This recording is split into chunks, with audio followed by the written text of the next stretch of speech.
السلام عليكم. شهدت الجولة أمس من الدوري الإسباني نتائج مفاجئة، حيث خسر ريال مدريد أمام فالنسيا بهدفين لهدف. هذه الخسارة لم يستغلها برشلونة بشكل جيد، حيث تعادل مع بيتيس بهدف لمثله. مباراة الريال أمام فالنسيا كانت على أرضية البرنابيو المغلقة.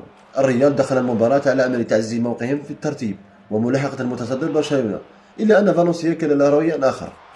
كما شهدت المباراة تضييع فينيسيوس لركلة الجزاء وغياب حارسي الريال الأساسيين كورتوا ولونين، والذي أثر كثيرا على أداء الفريق بسبب قلة خبرة الحارس فاران غونزاليز. الخسارة جمدت رصيد الريال ل 63 نقطة. بالنسبة لبرشلونة فلم يستغل هذه الخسارة بشكل جيد، حيث تعادل مع ريال بيتيس بهدف لمثله. كما شهدت المباراة تضييع الكثير من الفرص لبرشلونة. بهذا التعادل أصبح رصيد برشلونة 67 نقطة بفارق 4 نقاط على الملاحق ريال مدريد.